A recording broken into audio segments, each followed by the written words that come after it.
সম্মানিত হাজরিন, সম্মানিত ভাইরা, আপনি আপনাকে সাহাবায়ে কেরামদের সাথে কোন দিক দিয়ে তুলনা করেন? আপনার আমলের চেয়ে সাহাবায়ে কেরামের আমল অনেক ভালো ছিল, আপনার নজরের চেয়ে সাহাবায়ে কেরামের নজর অনেক ভালো ছিল।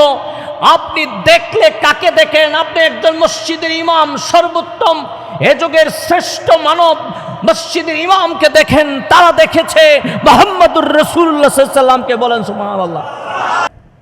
বড় দুঃখ লাগে আজকে কিছু নামদারি মুসলমানও বাহির হয়ে গেছে যে আল্লাহর হাবিবের সাহাবায়ে কেরামের সমালোচনা করতে মজা পায়।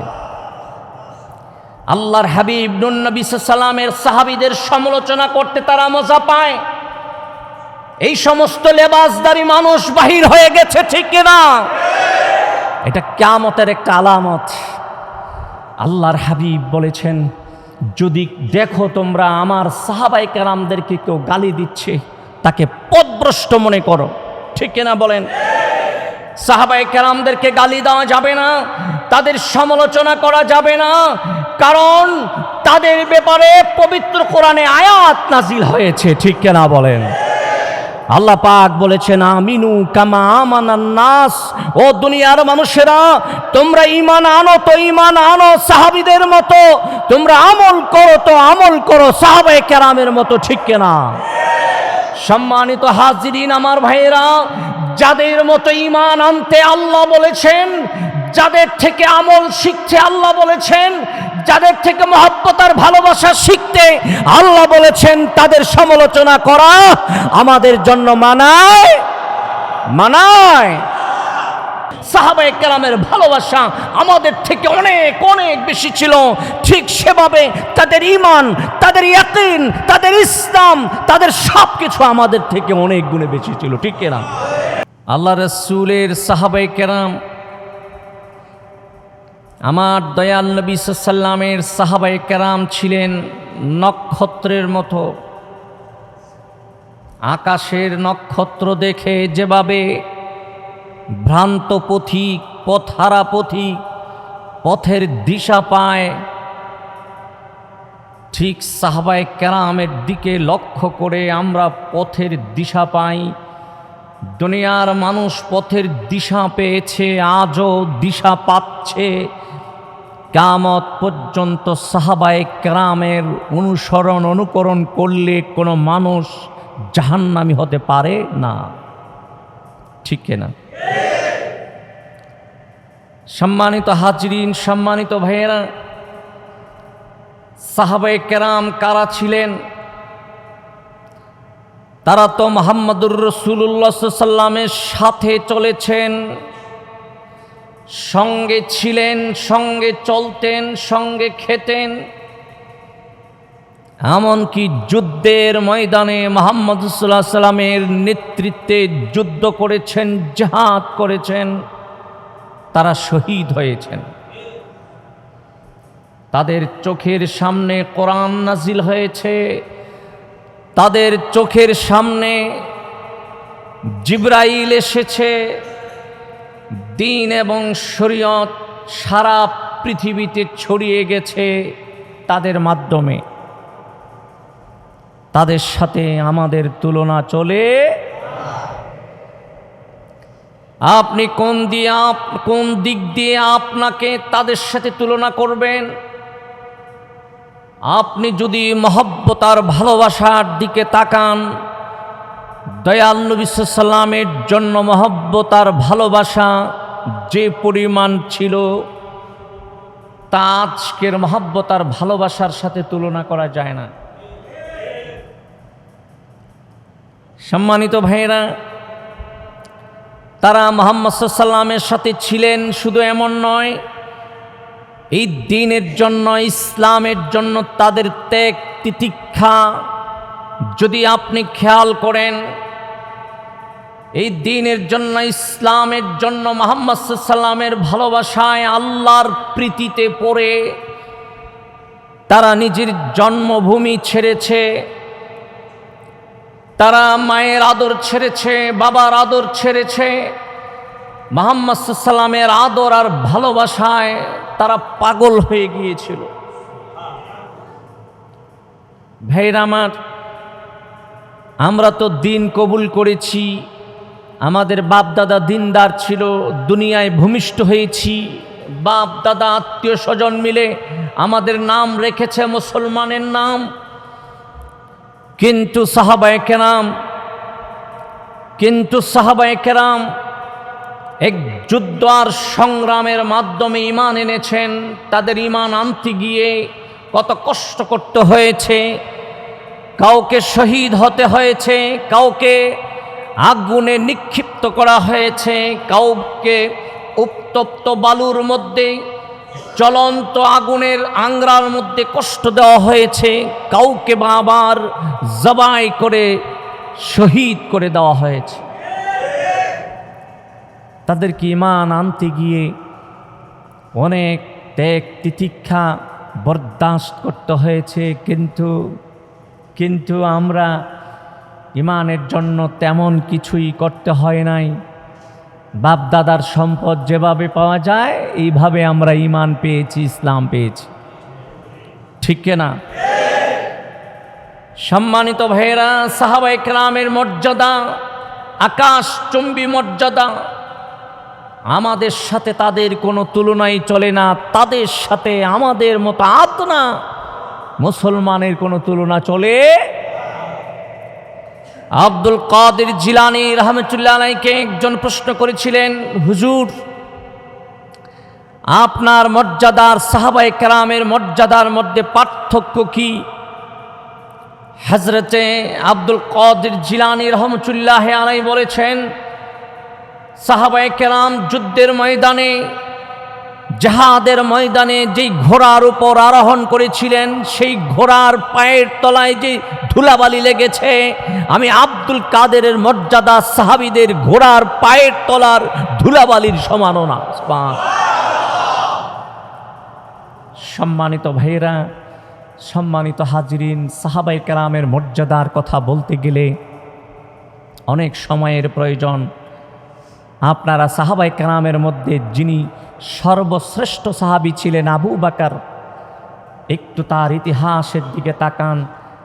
যেদিন সর্বপ্রথম কালিমার এলান করেছিলেন, সর্বপ্রথম আবু বকর যেদিন ঈমানের ঘোষণা দিয়েছিলেন, তাকে মারতে মারতে অস্থির করে ফেলা হয়েছিল।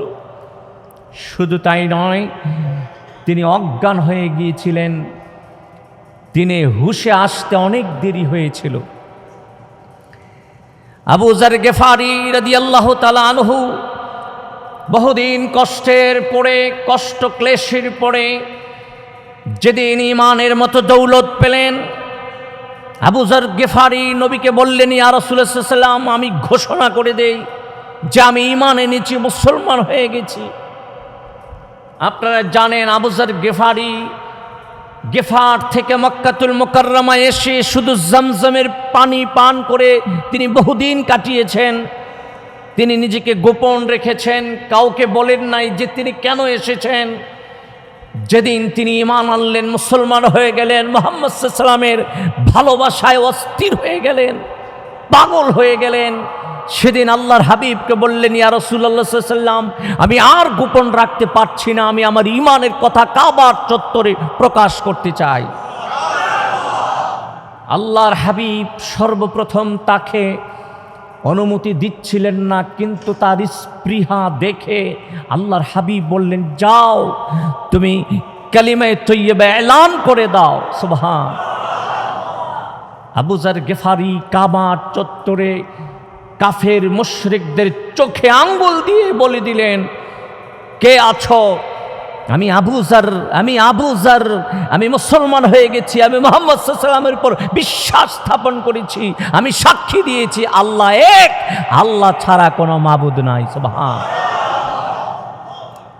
সম্মানিত হাজিরিন, সম্মানিত ভাইয়েরা, কাফের মুশরিকরা আবু যরের উপরে ক্ষেপে গেল, নির্যাতন শুরু হয়ে গেল। এমন নির্যাতন করলো, কে জেনে পিছন দিয়ে বলল, আরে মক্কার মানুষেরা, তোমরা কি ব্যবসার উদ্দেশ্যে মদিনা যাইবা না? তোমরা কি বিভিন্ন দেশে যাইবা না? যখন তোমরা আবু যরের এলাকা অতিক্রম করবা, তোমাদের ব্যবসার অস্তিত্ব থাকবে না। সে কথা যখন কাফেরদের কানে পড়ল তখন তারা নির্যাতন থেকে দূরে সরল। ভাইরা আমার, সম্মানিত হাজিরিন, ইসলাম আমাদের মাঝে এসেছে এমনি আসে নাই। যেভাবে কচুরি পানা পারে আসে পানিতে ভেসে, ইসলাম এসেছে সাহাবায়ে কেরামের রক্তে ভেসে ভেসে ভেসে এসেছে, ঠিক কিনা? এমনি ইসলাম পান নাই, এমনি ইসলাম পাই নাই। যাদের উসিলায় ইসলাম পেয়েছি তাদের কথা বলতে ভালো লাগে, শুনতে ভালো লাগে, তাদের ব্যাপারে সমালোচনা করলে বরদাস্ত করতে পারি না। সম্মানিত হাজিরিন, সম্মানিত ভাইরা, আপনি আপনাকে সাহাবায়ে কেরামদের সাথে কোন দিক দিয়ে তুলনা করেন? আপনার আমলের চেয়ে সাহাবায়ে কেরামের আমল অনেক ভালো ছিল। আপনার নজরের চেয়ে সাহাবায়ে কেরামের নজর অনেক ভালো ছিল।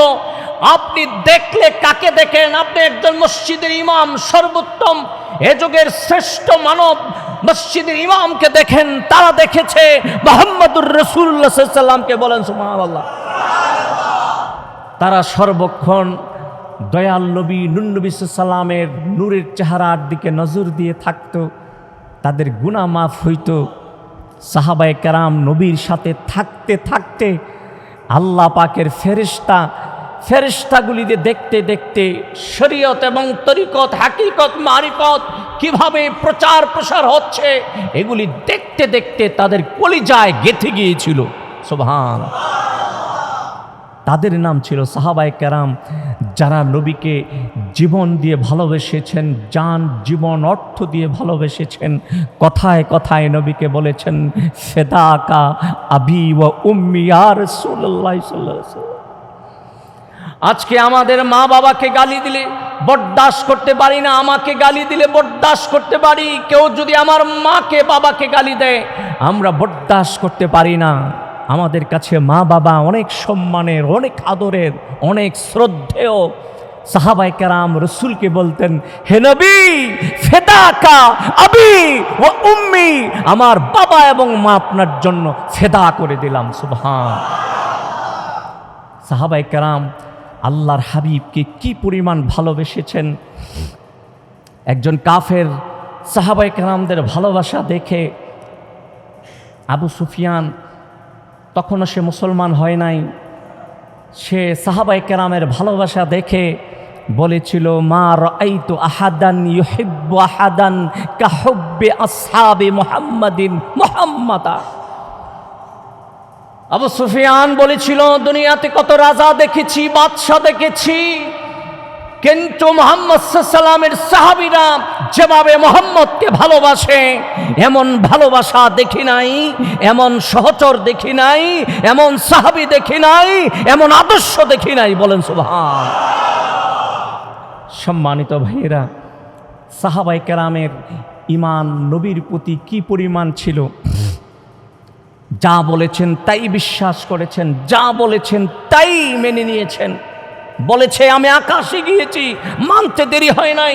বলেছেন কবরে আযাব হবে, মানতে দেরি হয় নাই। বলেছেন জান্নাত আছে, সুখ আছে, দুঃখ আছে, জাহান্নাম আছে, বলেছেন বলতে দেরি, মানতে দেরি হয় নাই। আমাদের তো অনেক কিছু বললে মানতে, বিশ্বাস করতে দেরি হয়, আমাদের যাচাই বাছাই করতে হয়। কিন্তু সাহাবায়ে কেরাম নবীকে যাচাই বাছাই করার কিছুই ছিল। সম্মানিত হাজিরিন ভাইয়েরা, আল্লাহর হাবিবের হাদিস থেকে আপনাদের একটা উদাহরণ দিচ্ছি। সাহাবায়ে কেরামের ঈমান এবং ইয়াকিন আল্লাহর হাবিবের প্রতি কি পরিমাণ ছিল। আল্লাহর হাবিব নূর নবী সাল্লাল্লাহু আলাইহি সাল্লাম একবার একটা ঘোড়া খরিদ করেছিলেন, কিনেছিলেন একজন কাফের থেকে। আল্লাহর হাবিব বললেন ঘোড়ায় চড়ি, আমি চলি, তুমিও পিছনে চলো। আল্লাহর হাবিব নবী সাল্লাল্লাহু আলাইহি সাল্লাম ঘোড়ায় চলতে লাগলেন। ভাইয়েরা আমার, যেই ঘোড়ার উপরে মুহাম্মদুর রাসূলুল্লাহ সাল্লাল্লাহু আলাইহি সাল্লাম আরোহণ করেছে, স্বাভাবিক এই ঘোড়ার শক্তি অনেক বেড়ে যাওয়ার কথা না? আল্লাহর হাবিব নবী সাল্লাল্লাহু আলাইহি সাল্লাম ঘোড়ায় আরোহণ করার পরে ঘোড়ার শক্তি বেড়ে গেছে, স্পিড বেড়ে গেছে। ওই যে কাফের পিছনে আসতেছে, সে নবীর মতো এত স্পিডে এত শক্তি নিয়ে আসতে পারছিল না। আল্লাহর হাবিব অনেক দূরে চলে গেলেন। ওই কাফেরের মনের পরিবর্তন এসেছে। সে মুহাম্মদ সাল্লামকে ডাক দিয়ে বলে, মুহাম্মদ, তুমি যদি নেও ঘোড়াটা, নিলে নাও, না নিলে নাই। তুমি কি নিবানি? তুমি নিলে নাও, না নিলে নাই। আল্লাহর হাবিব বলে ভাইরে, আমি তো ঘোড়া নিয়ে নিয়েছি, তোমাকে অর্থ দিব বলে আমি আমার বাড়ির দিকে চলতেছি। ওই কাফেরটা বলে, না, আমি তোমার কাছে বিক্রি করি নাই। সে অস্বীকার করে বসলো। আল্লাহর হাবিব বললেন, তুমি কি বলো? তুমি আমার কাছে ঘোড়া বিক্রি করো নাই, তুমি না কিছুক্ষণ আগে আমার কাছে ঘোড়া বিক্রি করলা, তুমি এখন অস্বীকার করতেছ। কাফের বলে, তাহলে আপনার কোনো সাক্ষী আসেনি? আমি যে আপনার কাছে ঘোড়াটা বিক্রি করেছি, সাক্ষী যদি দেখাইতে পারেন তাহলে আমি ঘোড়া দিব, নাইলে দিব না। ভাইয়েরা, আল্লাহর হাবিব নবী সাল্লাল্লাহু আলাইহি ওয়াসাল্লাম যখন তার সাথে মুআমালা করেন, কোনো সাক্ষী ছিল না। এমন সময় একজন সাহাবী খুজাইমা দৌড়ে এসে কয়, ইয়া রাসূলুল্লাহ সাল্লাল্লাহু আলাইহি ওয়াসাল্লাম, আমি সাক্ষী দিলাম এই কাফের থেকে আপনি মুহাম্মদ সাল্লাল্লাহু আলাইহি ওয়াসাল্লাম ঘোড়া খরিদ করেছেন। বলেন সুবহান। খুজাইমা দেখে নাই, কিন্তু ইয়াকিন, বিশ্বাস নবীর উপরে এত বেশি ছিল যে যার কথায় উপরের কথা বিশ্বাস করি, আকাশের উপরের কথা বিশ্বাস করি, মাটির তলার কথা, যার কথায় বিশ্বাস করি, একটা ঘোড়া খরিদ করেছেন, এই কথা কেন বিশ্বাস করব না? সুবহান। আল্লাহর হাবিব বললেন, খুজাইমারে, তুমি তো আমি যখন মুআমালা করি, কথা বলি, তুমি তো দেখো নাই যে আমি কি বলেছি, সে আমাকে কি বলেছে, তুমি কেমনে সাক্ষী দিলা? হযরতে খুজাইমা কয়, ইয়া রাসূলুল্লাহ সাল্লাল্লাহু আলাইহি ওয়াসাল্লাম, আপনার সব কথাই তো না দেখা বিশ্বাস করেছি, এই কথাটা আমি খুজাইমা কেমনে বিশ্বাস না করি? আল্লাহর হাবিব তারপরে বলে দিলেন যে কোনো কাজে সাক্ষী দুইজন লাগে, যে কোনো কাজে সাক্ষী দুইজন লাগে, কিন্তু কারো ব্যাপারে যদি এই খুজাইমা একজন সাক্ষী দেয়, তার একজনের সাক্ষী দুইজনের বরাবর হবে। বলেন সুবহান। সম্মানিত হাজিরিন, সম্মানিত ভাইয়েরাম, যেভাবে আল্লাহর হাবিবের জন্য সাহাবায়ে কেরামের ভালোবাসা আমাদের থেকে অনেক অনেক বেশি ছিল, ঠিক সেভাবে তাদের ঈমান, তাদের ইয়াকিন, তাদের ইসলাম, তাদের সব কিছু আমাদের থেকে অনেক গুণে বেশি ছিল। ঠিক না? বড় দুঃখ লাগে, আজকে কিছু নামদারি মুসলমানও বাহির হয়ে গেছে যে আল্লাহর হাবিবের সাহাবায়ে কেরামের সমালোচনা করতে মজা পায়।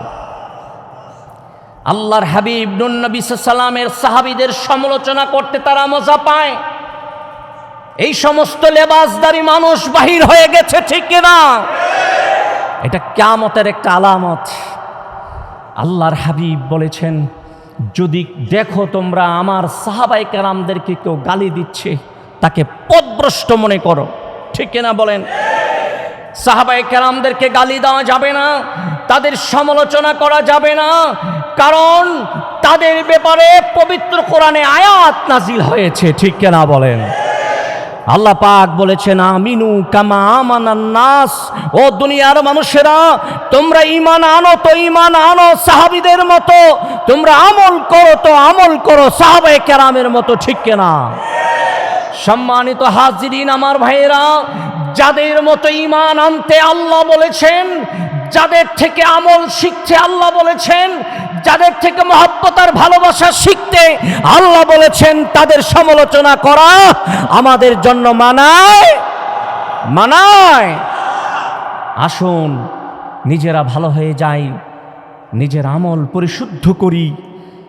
যারা নেককার, যারা ওলি আল্লাহ, যারা সাহাবায়ে কেরাম, তাদের সমালোচনা থেকে নিজেকে দূরে রাখি, আল্লাহ পাক কপাল খুলে দিবে। ঠিক কিনা বলেন? সম্মানিত হাজিরিন, আমার ভাইয়েরা, সাহাবায়ে কেরামদের জন্য আল্লাহ পাক পবিত্র কোরআনে আয়াত নাজিল করেছেন, মুহাম্মাদুর রাসূলুল্লাহি ওয়াল্লাযীনা মাআহু আশিদ্দাউ আলাল কুফফারি রহমাউ বাইনাহুম। আল্লাহ পাক বলেছেন, মুহাম্মদ তো আল্লাহর রাসূল, মুহাম্মদ হইল আল্লাহর রাসূল, তার সাথে তার সঙ্গী যারা, তাদেরকে তোমরা দেখবা কাফেরদের বিরুদ্ধে তারা সীসা ডালা প্রাচীরের ন্যায় আর একে অন্যের সাথে মোমের মতো নরম। বলেন সুবহান। সাহাবায়ে কেরাম কাফেরদের বিরুদ্ধে ছিলেন সীসা ডালা প্রাচীরের মতো, আর সাহাবায়ে কেরাম মুসলমানদের জন্য ছিলেন মোমের মতো। ঠিক কিনা? সম্মানিত হাজিরিন, তাদের থেকে আদর্শ শিখতে হবে। যখন কোনো কাফের মুসলমানদের বিরুদ্ধে কথা বলবে, সেখানে সিনা টান করে দাঁড়িয়ে যেতে হবে। যখন কোনো মুসলমান আপনার সামনে আসবে, তাকে জড়িয়ে ধরতে হবে, সালাম দিতে হবে, তার সাথে ভালো কথা বলতে হবে। ঠিক কিনা? মুআমালা, মুআশারাত, উত্তম চরিত্র শিখতে হবে সাহাবায়ে কেরাম থেকে। ঠিক কিনা বলেন? আমল শিখতে হবে সাহাবায়ে কেরাম থেকে। যা শিখার দ্বীন এবং শরীয়ত, তরিকত, হাকিকত, মারিফত সব কিছু এসেছে সাহাবায়ে কেরাম থেকে। সাহাবায়ে কেরামের আদর্শ গ্রহণ না করলে আপনার সব শেষ হয়ে যাবে, আপনার ঈমান পর্যন্ত চলে যেতে পারে। ঠিক কিনা? আল্লাহ যেন নবীর ভালোবাসার সাথে সাথে সাহাবায়ে কেরামের ভালোবাসা আমাদের অন্তরে দান করে। বলুন আমিন। নবীর উপর আমরা দুরুদ পড়ি, দুরুদের মধ্যে তো সাহাবায়ে কেরামের উপর দুরুদ আছে। ঠিক কিনা বলে? সম্মানিত হাজিরিন, যাদের মর্যাদা আল্লাহ বুলন্দ করেছেন, তাদের ব্যাপারে সমালোচনা করা ঠিক হবে? যদি আপনি করেন, আপনার ঈমান চলে যাওয়ার ভয় আছে। ঠিক কিনা? আল্লাহ যেন আমাদেরকে হেদায়েত দেয়, আল্লাহ যেন আমাদেরকে হেফাজত করে, আল্লাহ যেন নবী এবং আহলে বাইত এবং সাহাবায়ে কেরামের ভালোবাসা আমাদের অন্তরে গেঁথে দেয়। বলুন আল্লাহুম্মা আমিন।